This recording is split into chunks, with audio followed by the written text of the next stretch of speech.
Olá, esse vídeo é para você que ainda não saiu do Brasil e quer entender expectativas e realidades de viver fora. Quer saber mais? Fica até o final do vídeo.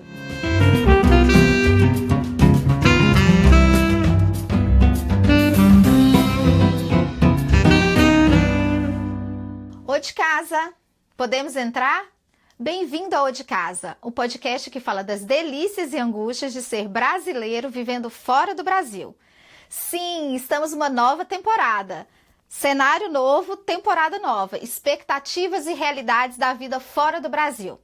Vamos explorar histórias, curiosidades e perspectivas da vida fora do Brasil. Tem coisa que só quem vive fora entende, mas todo mundo imagina. Então puxa a cadeira, pega o pão de queijo, que o Ô de Casa tá começando.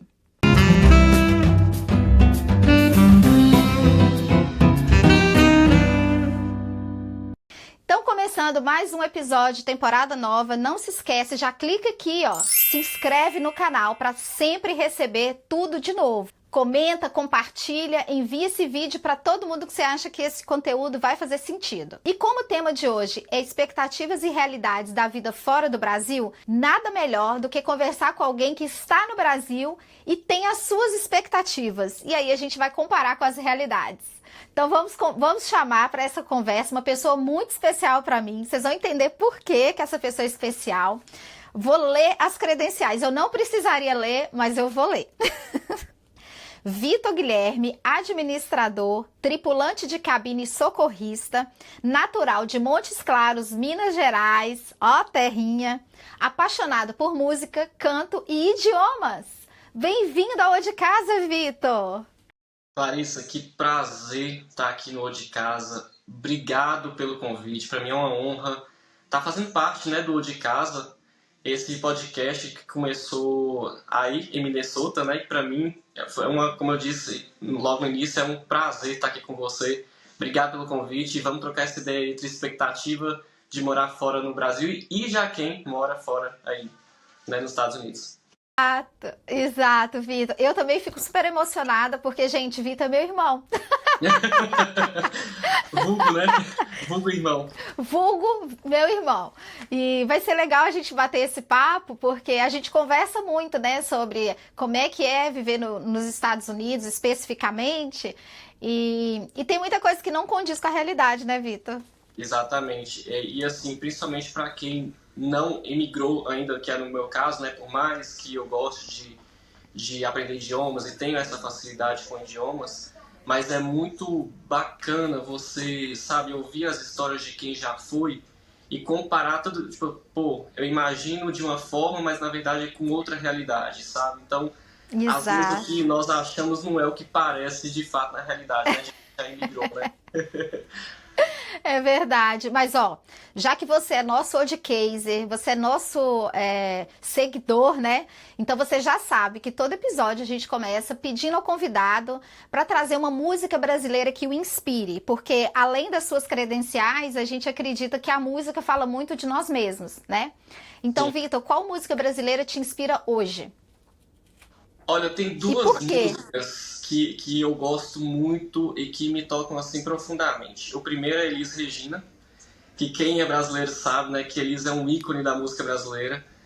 E chama Atrás da Porta. Essa música, ela é apesar de ser uma música triste, mas é uma música que me faz e que me fez refletir muitas coisas na minha vida, né? Então, assim, é uma música que tem um significado muito forte para mim. E a outra é de Maria Bethânia, que eu sou assim apaixonado por Maria Bethânia, que chama Não Mexe Comigo, onde ela vai trazer a questão da religiosidade, da questão da Umbanda, né, de você buscar força para conseguir seguir além, né, que você não está só, você está protegido, né, e você consegue à medida que você vai tendo a fé junto com você. Então eu acho que essas duas canções mexem muito comigo, entendeu? Essa segunda, a gente teve um convidado aqui que tem um centro em Chicago e ele trouxe essa música e a gente comentou isso, essa música parece uma oração, é linda. Ô Vitor, e o que você acha, por que você acha importante a gente falar da vida fora do Brasil? Por que você acha que isso é interessante para quem está no Brasil ou para quem está fora? Olha, Clara, eu acredito que é de extrema relevância a gente abordar esse assunto, porque acredito que seja uma curiosidade de muitas pessoas que têm esse sonho de emigrar, sabe? Hoje, na minha atual realidade, eu não sei se eu quero tanto igual eu já quis um dia. Às vezes o que eu imagino que é fácil aí nos Estados Unidos ou em qualquer outro lugar do mundo, talvez não seja como eu esteja pensando, sabe? E isso não é só uma questão minha, é de outras pessoas também. E as pessoas têm esse intuito, né, esse objetivo de tentar a vida lá fora e acha que a vida lá fora é fácil.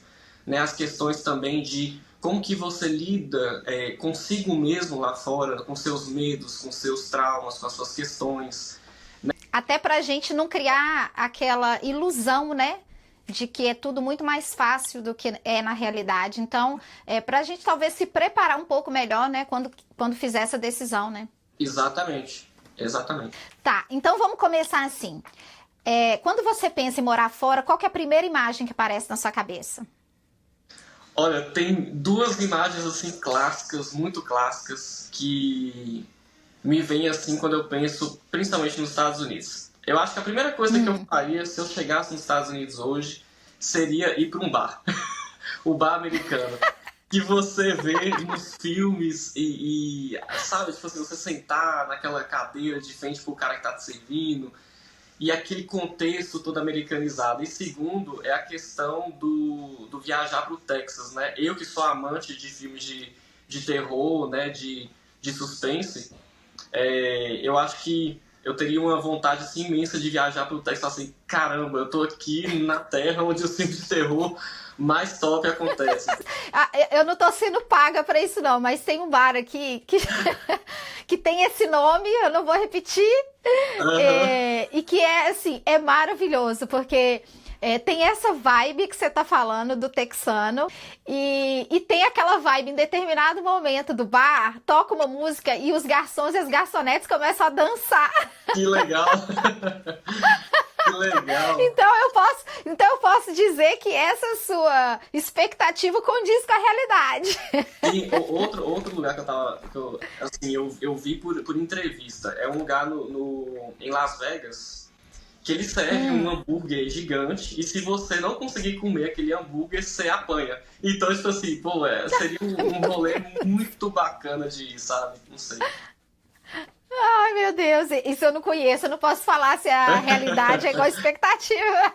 Mas que eu sei que existem lugares onde eles fazem, tipo, mini campeonatos. Então, por exemplo, se você comer asinhas de frango, que é muito comum, né? Asinhas de frango muito apimentadas, sem beber nada... Mas é muito apimentada mesmo, muito apimentada. Você tem que comer uma certa quantidade sem beber nenhum líquido para te ajudar. Aí você ganha, sei lá, ou a conta paga, ou um copo, sabe? Um copo estilizado do lugar. Mas, tipo, é muito estranho essas competições de comida aqui, mas muito, acontece, é a realidade. Ô, Vitor, eu sei que você fala alguns idiomas e você fala inglês fluente, apesar de nunca ter saído do Brasil. Sim. E para mim, que eu achava que eu falava inglês, chegar aqui e se comunicar, para mim tem sido difícil. Eu sei que para você não seria, porque você fala inglês melhor do que eu. Então, eu acho que você se daria bem nesse aspecto. Mas falando o inglês e tendo esse contato, né, com a cultura americana, de certa forma, que a gente cresce, né, vivendo, sendo americanizado no Brasil. Uhum. Que expectativa você cria em relação à vida aqui fora?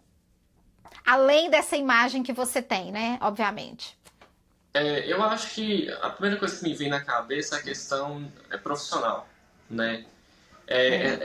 Que eu vejo que é uma realidade muito diferente aqui do Brasil, que é essa questão até mesmo de salário, da forma como é pago, né? Porque, pelo que eu fiquei sabendo, nos Estados Unidos não tem essa questão de férias, né? Então é você que faz a sua jornada de trabalho, né? E você recebe por horas. Isso.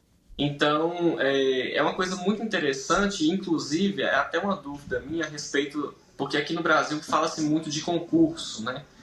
Da estabilidade e tal. E eu, assim, eu tenho um perfil que, por mais que eu goste de ter várias opções de segmento, né, de profissional, mas ao mesmo tempo eu busco muito uma segurança. Então, como que é isso nos Estados Unidos, sabe? Você ficar, não vou dizer a palavra à mercê, porque é uma palavra muito forte, mas você ficar nessa falta talvez de segurança, de ter uma coisa que seja estável, sabe? Como que é isso aí fora? Como que isso funciona em Minnesota, enfim? Então, isso é uma questão interessante porque, claro que existem contratos. Aqui existem contratos, aqui não tem carteira assinada, é contrato. Então, quando você é contratado, por exemplo, em empresa para trabalhar X horas, entendeu? Durante a semana, durante o mês. Então, você é contratado para trabalhar X horas. Eu, especificamente, não sei dentro da empresa como é que essas horas são computadas, tá? Mas todo o seu pagamento ele é feito por hora. Então, se uma empresa te contrata para trabalhar 8 horas por dia, você vai ganhar por hora trabalhada. Então, muitas vezes, não importa se você, dependendo do trabalho, tá? Não importa se você está dentro da empresa ou fora da empresa. Mas se você está exercendo a sua função, vai contar as horas que você está trabalhando. Mas eu entendo assim, não é que não existe essa segurança de trabalho. O que acontece é o método de você entender como você trabalha. Então, a empresa ela não vai ficar no seu pé o tempo inteiro, entendeu? Você não tem que ficar... como que eu vou te dizer isso? Você não fica... Você tem o seu emprego, você tem que cumprir o seu horário e você tem que cumprir as funções. Na cabeça aqui, ela muda nesse sentido. E tem o trabalho que vamos dizer que não é dentro de nenhuma empresa formal, né? Agora, isso também não impede de você ter vários empregos. Então, eu conheço muitas pessoas que trabalham em 2, 3 empregos formal. Então, vai de manhã, de 8 a 2 da tarde no emprego, depois de 3 até as 10 em outro emprego, e muita gente pega algum emprego à noite. E não quer dizer que são 8 horas de trabalho em cada empresa, entende? Então, você pode trabalhar 2 horas em uma empresa, 4 horas em outra, 6 horas em outra, você que vai fazer o seu horário. Então, quando a empresa vai te contratar, ela vai te falar quantas horas ela precisa, e você se organiza. Eu acho que a maior dificuldade, aliás, 2 dificuldades, é você se organizar, você pegar o seu horário e se organizar e também fazer a conta do dinheiro. Então, eu acho que a questão de você mudar o seu pensamento, que você está ganhando em hora e não por mês, é que faz mudar uma chave na cabeça da gente, entende? Ficou claro o que eu quis dizer? Ficou super. E uma coisa que eu acho interessante é a questão da mentalidade americana, né? Eu, assim, particularmente acho fantástico a mentalidade americana, porque aqui a realidade das empresas aqui no Brasil não é essa, né? Então, assim, sempre tem uma pessoa para ficar de olho naquilo que você está fazendo, se você está fazendo certo, se você está fazendo errado.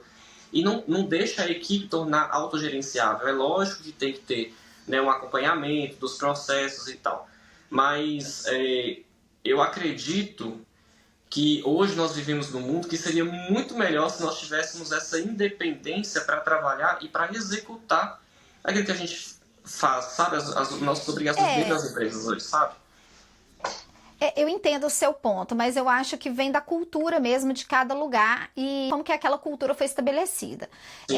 Eu vejo que aqui, sim, as pessoas têm esse mesmo conceito de a pessoa tem que ter produtividade, né? Você tem metas, existe tudo isso. O que eu vejo, Clarissa, é que aqui a cultura que desde a escola as crianças crescem numa autonomia maior do que a gente cresce no Brasil. Entende? Então, aqui é muito comum, por exemplo, falando de escola, na escola a criança é que sai da sala dela para ir para a sala do professor. Uhum. Não é o professor que muda de sala, é a criança que muda para outra sala. Então, isso já pode parecer bobagem, mas já é uma independência. Vai para a lanchonete, é ela que vai para a fila e ela que vai se servir o seu almoço e o seu café da manhã. Entende? Então, eu acho que é uma cultura de autonomia que é criada, que você já cresce com essa sensação de que você... e assim, de você não precisar de ninguém no seu cangote falando o que você tem que fazer. Se Exato. você tem um objetivo a cumprir, você vai fazer. Claro, a gente está falando aqui de um contexto, né? Claro que dentro desse contexto existem exceções, mas no geral é assim. E eu acho muito bacana essa questão da América de tornar, pelo menos incentivar culturalmente falando, essa questão da autonomia, né? Da pessoa ir lá por conta própria e fazer, sabe? E se descobrindo, sabe? Das N coisas que a pessoa pode fazer, entendeu? Mas ainda assim, eu acho que a gente não pode criar a expectativa de que é tudo perfeito. Entende? Eu acho que todo lugar tem os seus desafios, tem as coisas ruins do lugar que o próprio, que a pessoa que nasceu aqui também já não acha legal. Então, assim, todo lugar tem isso. Então, eu quero desmistificar essas expectativas, mas também não quero dizer que aqui tudo é perfeito e que tudo funciona. Por que não? Por exemplo, vou te contar um caso. Aqui, você recebe muita correspondência de pagamento, você às vezes recebe pagamento por correio, um cheque mesmo, cheque nominal a você por correio, coisa que no Brasil isso é impensável hoje em dia, você receber um cheque de pagamento. Não mesmo. Entende? Então você fala assim, nossa, como assim? E o que te surpreende, assim, que você fala, nossa, eu imaginava que fosse outra coisa, quando você ouve histórias de pessoas que moram fora, até baseado em filmes, né? Porque às vezes no filme você vê uma coisa e na realidade não é do jeito que está sendo pintado ali. Será que os vizinhos são gente boa? Será que as pessoas são realmente frias, igual, né, eu sempre ouvi isso e tal? Então eu queria muito saber como que você lida com seus vizinhos, eles são gente boa, eles te cumprimentam, como que é esse movimento entre vocês, sabe? Porque assim, eu tive a oportunidade de trabalhar para a França, numa multinacional, e determinado departamento não falava inglês. Então, como eu falo um pouco do francês, ainda sou estudante da língua francesa ainda, eu percebi que as portas se abriram depois que eu comecei a falar na língua nativa. Então, assim, como que é isso aí nos Estados Unidos? Como que é essa interação suas com as pessoas e com você bem mais específico com seus vizinhos, por exemplo? Tá, então vamos lá, duas coisas. Primeiro, você falou da França. A gente já conversou com algumas pessoas que moram na França, com brasileiros e com franceses. A França é um pouco... Bom, a gente entendeu que é um pouco diferente. O francês, ele dá valor quando você fala o idioma dele. Sim. Tá? Então, isso aproxima. Isso é um ponto. Agora, aqui nos Estados Unidos, o que eu percebo no geral é que as pessoas, elas são muito abertas, principalmente aqui onde eu moro, tá? São muito abertas a estrangeiro. Aqui nos Estados Unidos, por exemplo, na escola ou, sei lá, um ambiente de trabalho, existem vários idiomas para algumas instruções. Então, por exemplo, quando meu filho recebe um documento da escola, eu posso escolher se eu quero ele em inglês, em espanhol, em árabe. E assim, são mais de 10. Então, é um país que está muito acostumado a receber imigrante. Então, eu não vejo, principalmente aqui na minha cidade, nenhum preconceito em relação a isso. Então, se a pessoa te conhece e quando sabe que você é do Brasil, aí que quer saber, nossa, e tal... Então, assim, a pessoa não está muito preocupada se você está falando um inglês fluente, perfeito, tá? O que conta é você estar inserindo, né? Se comunicando. Em relação à vizinhança, não é igual ao Brasil, mas nunca, e nunca vai ser. São mais frios? Para nós brasileiros, aparentemente, sim, são mais frios. Porque ninguém bate na sua porta para pedir um copo de açúcar. Ninguém, sabe assim, não tem interação. Resumindo, não tem interação. um ou outro vizinho. A gente tem uma vizinha aqui, uma senhora, que quando a gente chegou, ela foi super solícita. Pedro ainda era muito pequeno, então quando ele chegava da escola e às vezes eu não estava em casa, ela recebia ele, sabe, do ônibus da escola. Então, assim, mas é um outro contexto. É uma senhora que mora sozinha, então ela se aproxima mais. Mas o restante das pessoas são muito educadas. Então, assim, você passa por elas na rua, olá, bom dia, boa tarde, faz um comentário sobre o tempo ou sobre o cachorro que ela tá caminhando o cachorro. É isso. Nada mais. Tipo, vem ver minha casa, de onde você é. Não, não existe esse tipo de conversa. Uma pergunta. Existe a cordialidade. Isso seria muito incomum, tipo, como é que fala? Você, por exemplo, no caso, está Pedro aqui, no caso de Pedro. Se ele quiser chamar um vizinho para brincar com ele, por exemplo, onde vocês moram aí, como que isso pode acontecer ou não? Como que...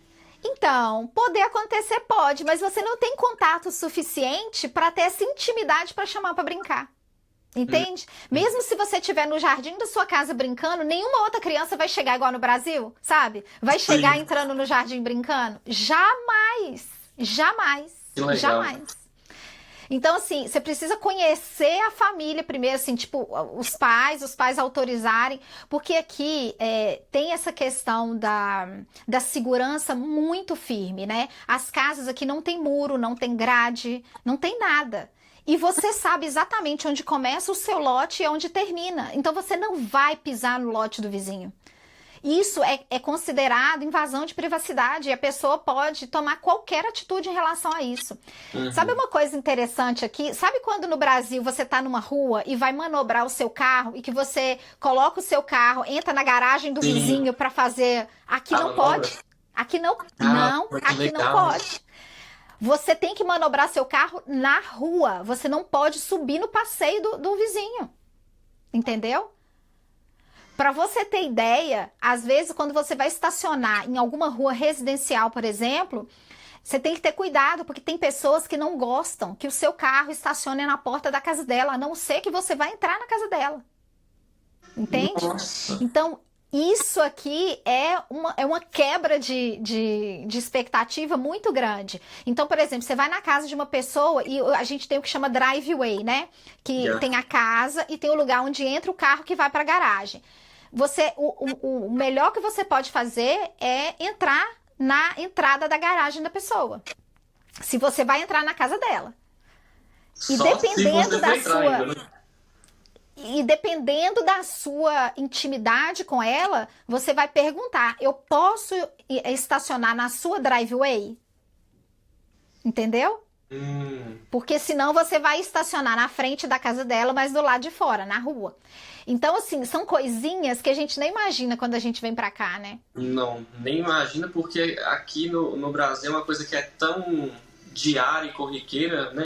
Você mencionou a questão dos muros, né? Que é uma coisa que eu sempre achei interessante nos Estados Unidos, né? Como que é essa questão da segurança aí, né? Porque aqui no Brasil, se você não tiver um muro, você tá lascado, né? Vamos dizer assim. Então, como que é isso aí? Como que vocês medem a questão de segurança aí? Aqui nos Estados Unidos, eu acho até engraçado, porque outro dia eu vi fuçando a internet, eu vi que alguém colocou assim, no Japão não pode jogar lixo no chão. Aí a pessoa falou, no Brasil também não, mas a gente faz. Infelizmente, muita gente faz, né? Então, eu acho que é uma questão de contexto. Então, por exemplo, aqui tudo é processo.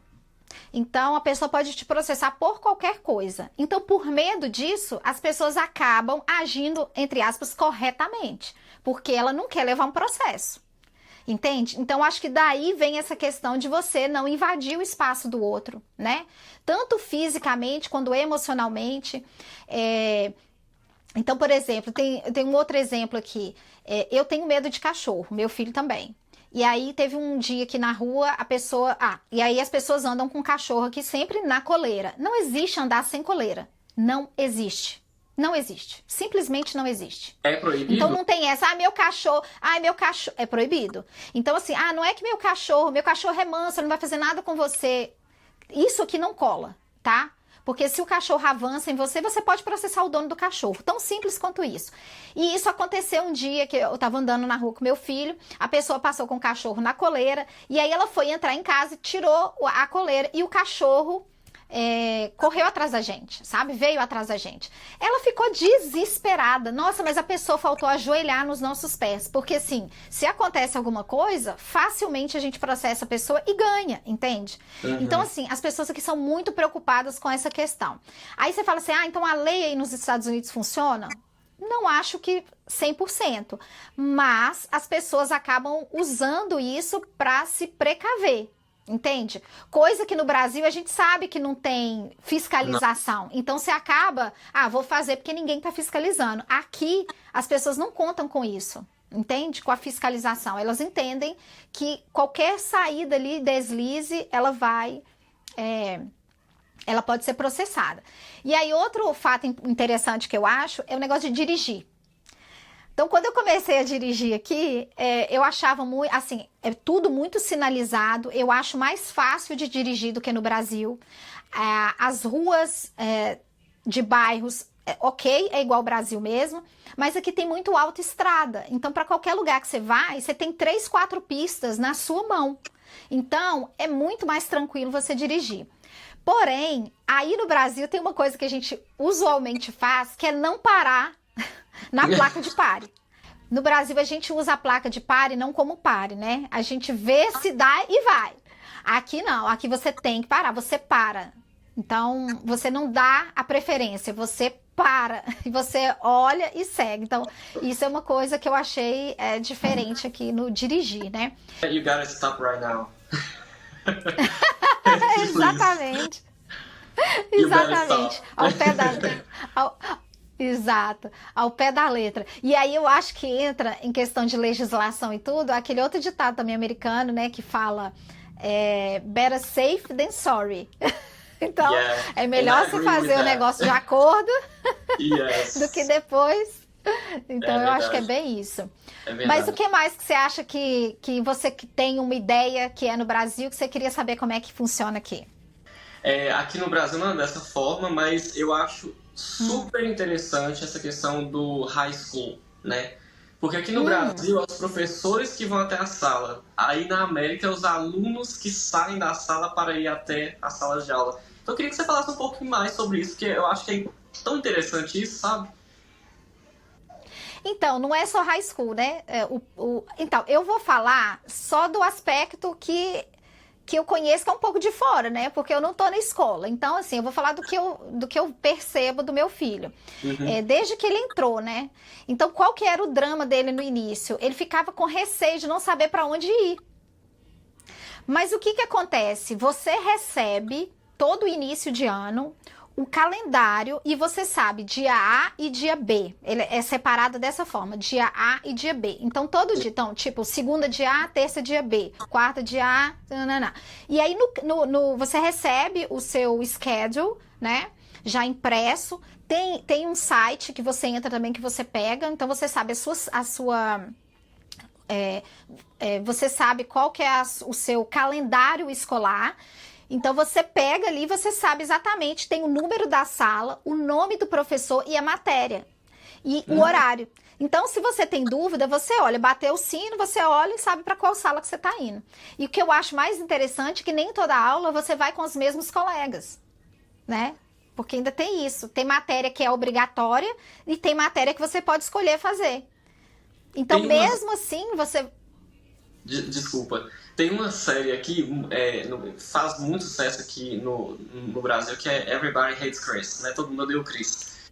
Então, e eu percebo que nos Estados Unidos tem aula de cooking class, né? Aula de culinária. Então, isso é ensinado aí nos Estados Unidos, na própria high school. Como que é isso aí? Então, o meu filho tá no 8º ano, né? Ele tá no middle school, ele ainda não tá no high school, ele vai pro high school ano que vem. Então, o que eu percebo, assim, tem algumas matérias que são diferentes, né? Que aqui ele estuda matemática, ele estuda linguagem da arte, ele estuda o que seria comparativo a estudos sociais. Só que aqui os estudos sociais é do estado, então não é do país, não é do mundo. O que cabe um pouquinho de geografia, porque a geografia mesmo eles vão começar a aprender a partir do high school. E aí tem as matérias que são chamadas eletivas, né? Então, por exemplo, ele está na banda da escola que ele escolheu, ele está em um outro projeto. Então, assim, você pode escolher algumas matérias para fazer, o que eu acho super produtivo. E o que eu acho mais interessante é a forma que eles aprendem, não só a matéria. Então, o que eu percebo é que em ciências, por exemplo, eles aprendem na prática, então tem um laboratório, então eles vão aprendendo as coisas mais na prática do que escrevendo, igual a gente tem o costume no Brasil, né? Sim. Então as ciências, por exemplo, aqui, é na prática que aprende. Então, assim, eu acho fantástico, além de poder escolher, você aprender de uma forma totalmente diferente. Mas, de novo, não quero romantizar nada, tá?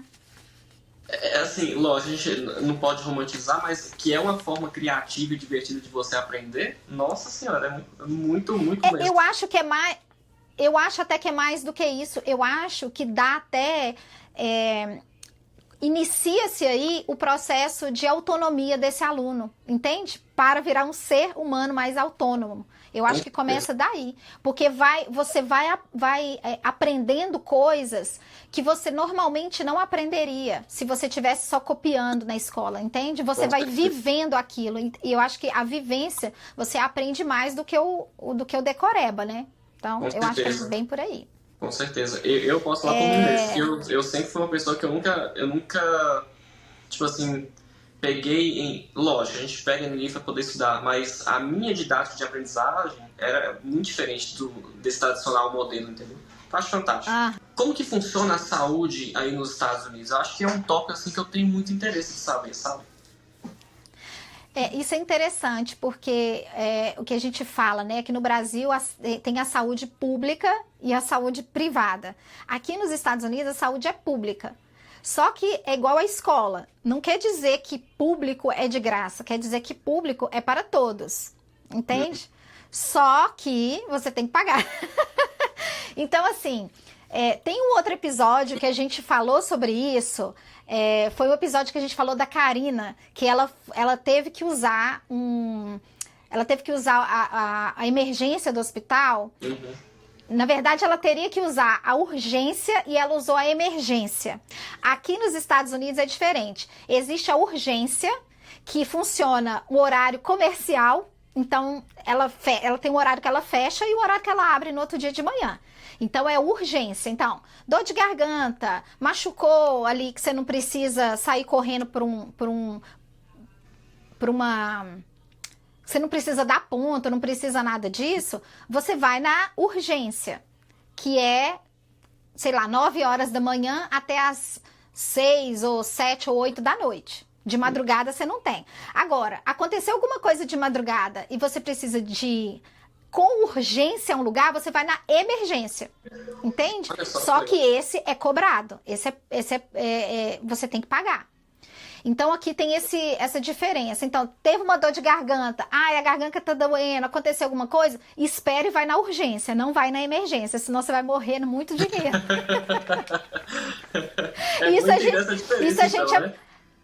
Isso a gente aprendeu com a Karina, sabe? É isso. Bacana. Ô, Clara, agora me fala uma coisa que, assim, você me conhece, você sabe o tanto que o negócio de ser estiloso e tal, você até fala assim, que chato, questão de ficar se arrumando e tal e coisa. Mas é uma curiosidade minha, porque se eu fosse pra aí, eu iria com um estilo muito diferente, acredito, do pessoal que mora em Minnesota. Então eu queria saber como que o pessoal de Minnesota se veste, como que é a questão do shopping mall, né? Enfim, como que é isso aí? Como que as pessoas daí se vestem, até por questão de temperatura também. Então como é que é isso aí em Minnesota? Tá, primeiro eu queria te perguntar, você falou que mudaria o seu estilo, você viria pra cá como? O mais, tipo, Tumblr possível. Vamos dizer assim, entendeu? Porque é muito Nossa audiência é brasileira, traduz isso aí que você falou. O Tumblr é aquela pessoa que gosta de se vestir combinando as coisas, sabe? Uma calça combinando, por exemplo, com a tonalidade amarela, um tênis no estilo, sabe? Eu sou muito, muito vaidoso mesmo. Então, quem me conhece sabe que eu gosto de andar sempre bem arrumado, cabelo, tudo, tal. Então, como que funciona isso, sabe? Tá, então duas coisas que eu vou te falar. Primeiro, eu não acho que as pessoas aqui não são vaidosas. Eu acho que todo mundo né? Em certo ponto é vaidoso. Mas aqui as pessoas não têm essa preocupação de marca, de. Ai, tem que estar com uma roupa nova porque é Natal. Ai, tem que estar com uma roupa assim assado porque é uma festa de família. As pessoas aqui andam muito, muito convencionais. Muito convencionais. Então, assim, é muito comum você ir em qualquer lugar, tá todo mundo de moletom. É muito comum você sair de pijama pra ir ao supermercado. Ontem mesmo eu saí assim pra ir ao supermercado. E tipo assim, ninguém fica te olhando e falando, ah, a pessoa tá de pijama. Eu acho que o fato daqui as coisas serem mais, entre aspas, fáceis de comprar, o que a gente fala affordable, né? Que são. É fácil de comprar com qualquer dinheiro que você ganha. As pessoas não têm aqui muito esse aspecto de estar tudo fancy, tudo maravilhoso, sabe? De ter a roupa da moda. O que é moda, sabe? Aqui eu comecei a perceber que eu também estava entrando, sabe? Nesse negócio de usar moletom, cabelo amarrado para cima e vambora. Para qualquer lugar. Exatamente. Mas é claro que cada um tem o seu estilo. Não quer dizer que eu vou sair mulambenta. Eu não vejo as pessoas mulambentas, não vejo. Sim. Mas não são muito fixadas, sabe, no da moda. Então, assim, tem muito, por exemplo, você chama alguém aqui para ir pro shopping, eu vou de qualquer jeito. No sentido assim, vou de tênis, vou de sapato, eu não vou de salto. Entende? Eu não vou de salto pro shopping. Eu vou de tênis. E eu não vejo ninguém de salto no shopping. E assim, Entendeu? Então, tão assim, interessante essa o questão. shopping. O shopping aqui nada mais é de um lugar para você ir. Ou se divertir, porque tem playground, né, para as crianças e tal. Ou você vai para comprar. Sabe? Não tem aquele conceito de ir ao shopping para passear, para se mostrar, para. Bom, eu não sinto isso, tá? Então. Não sei, isso eu que eu ia também sou uma falar. pessoa mais despojada, tá? Eu também sou uma pessoa mais despojada, então talvez eu não seja o padrão. Mas eu gosto desse aspecto mais tranquilo para se vestir, sem muito frufru. Mas tem uma coisa aqui que é muito importante, que aqui, principalmente onde eu tô, é mais de 6 meses de frio. Uhum, Então, assim, às vezes a gente tá com uma roupa por baixo e com um agasalho por cima, porque aí você vai chegar no lugar, vai tirar o agasalho e vai estar com uma roupa melhor, entende? sim. Mas eu acho aquele aspecto assim, todo mundo no salto, sabe? Cabelo super arrumado, maquiagem, não sei o quê, unhas feitas. Olha minha unha. Acho que eu tô bem americana. Acho que é E é isso isso. que eu ia comentar com você, sabe? Porque eu percebo que isso é muito cultural. Recentemente eu fui numa cidade pequena aqui, né, perto onde eu moro, e a gente foi num chá de bebê, né, e tal, pra saber qual que era o sexo da criança e tal. E mesmo sendo uma cidade extremamente pequena, bem pequena mesmo, as pessoas arrumaram, assim, como se tivessem pra um baile de 15 anos, sabe? Tipo assim, era. E foi muito simples. Mas isso é tão cultural daqui, sabe? Que você tem que sair bonito, que você tem que se arrumar, que você tem que. Sabe?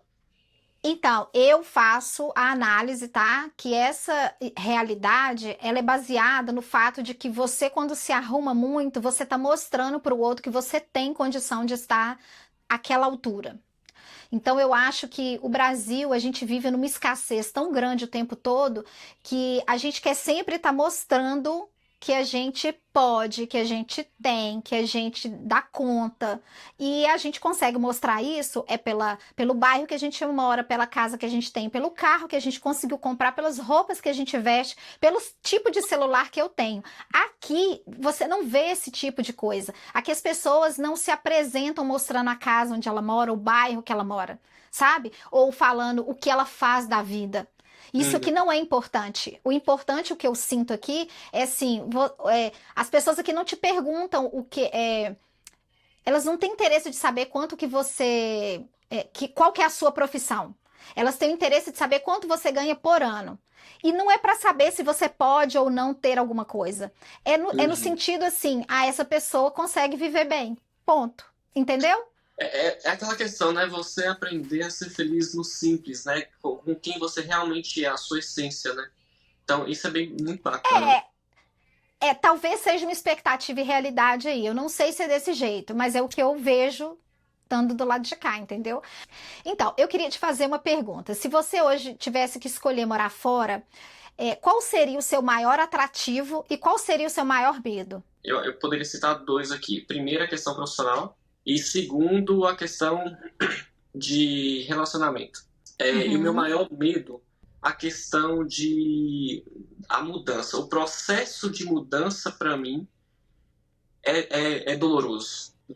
Só que eu entendo também que você precisa estar muito aberto para isso. O processo de mudança depende de você estar aberto para aquilo e você querer aquilo, exato, entendeu? Porque exato. se você não estiver disposto, se você não estiver aberto, você vai sofrer muito, sabe? É, eu acho interessante você ter levantado esses pontos, porque são os pontos mais chaves de expectativa e realidade que a gente tem quando a gente vai mudar. Sobre o atrativo, né? Você falou de trabalho e de relacionamento. São duas coisas que realmente você tem que pesquisar muito, entender muito como que funciona para você não se frustrar com a realidade, né? Então, a questão do trabalho, hoje eu falo que se você quer vir para cá trabalhar, a minha sugestão é você já vir com o emprego daí, sabe? Não chegar aqui para procurar emprego. Eu, Uhum. Clarissa, não faria isso. E sobre relacionamentos, eu acho que você tem que primeiro entender quem você é, porque quando você chega aqui, você vai fazer tudo de novo. E se você não sabe quem você é, você não consegue, sabe? A realidade é muito diferente. Não é igual em filme que você vai chegando e fazendo amizade com todo mundo. O processo é mais lento. Depende, tem a ver com a sua idade, né? Com a sua cultura, com o seu jeito de ser e com o jeito do lugar, né? E sobre o seu medo, eu também acho super importante você falar isso, porque tem uma convidada nossa lá na temporada 2, a Nina, que ela falou uma frase que me marcou, que eu vivo repetindo. Imigrar não é para todo mundo. Não é. E tá tudo bem, sabe? Você não tem que se sentir obrigado. Você pode ir, testar e perceber. É para mim, não é para mim? E voltar. Porque a gente fala muito isso aqui. A gente, como brasileiro que decide sair do Brasil, se tudo der errado, a gente tem para onde voltar, sabe? Então eu acho que esses pontos que você levantou fazem muito jus. Eu tenho um amigo que ele foi para Londres, trocando essa ideia sobre, que eu quero morar fora, não sei o que. Ele falou assim comigo: não é tão fácil, igual você está imaginando, não é tão, sabe? Londres é uma cidade que o tempo é todo nublado. Então, o índice de depressão aqui é muito alto. Então, Isso. como eu vim para cá sem família, sem nada, vim sozinho com a cara e a coragem, muitas vezes eu me peguei duvidando e querendo voltar para o Brasil. Porque o Isso. calor brasileiro, ele é muito contagiante. E quando você vem para um lugar muito frio, pessoas frias, um lugar muito, sabe, com um choque de cultura muito grande, você sente. E se você não se cuidar para isso, você adoece, sabe? Então Exato, é Vitor. importante levantar essas pautas, sabe? Sim. Sim, Sabe? e aqui, como a gente está num lugar que faz muito frio, teve uns 2 ou 3 dias aí, porque hoje está nevando aqui, mas há uns 2, 3 dias atrás, o tempo tava lindo, sabe? Aí você fala, nossa, tá começando a primavera, meu Deus, eu tô saindo, parece que você tá saindo de um casulo, sabe? De 6 meses. Então, assim, realmente o clima é um dos pontos, assim, que a gente tem que pesquisar e tem que se preparar emocionalmente, sabe? Eu acho E que é a por gente não aí. imagina que o clima ele pode, impacta, mas realmente impacta sim, né? Impacta, impacta. E muito, não é pouco, não. Eu concordo. Então, Vitor, a gente está chegando para o fim do nosso episódio, né? Eu tô adorando esse bate-papo. Acho que a gente levantou vários pontos aqui que são super importantes a gente falar, né? De se preparar se você quer ir para fora. E aí eu fiquei pensando o seguinte: você é uma pessoa que fala o inglês fluente, fala francês, estuda outros idiomas, então você é uma pessoa que está entre culturas, mesmo estando dentro do Brasil. E aí eu queria entender o seguinte: o que você acha que mudou em você vivendo entre essas culturas? Nossa, mudou tanta coisa. Eu sempre fui uma pessoa que eu gostei muito de conhecer aquilo que é novo. Tive meus medos, uma coisa que me travou muito, mas eu quis que isso não me dominasse. Eu não tinha afinidade com a língua francesa, eu travava no R. Pô, mas se eu ficar com esse medo, eu nunca vou falar francês, né? Então, assim, j'ai besoin d'étudier français beaucoup, entendeu? Então, assim, aí que eu preciso, como é que fala, estudar mais o francês, entendeu? Então, assim, o que muda, eu acho que é a percepção de que se você quiser, você consegue. E se você fizer por onde, você vai chegar.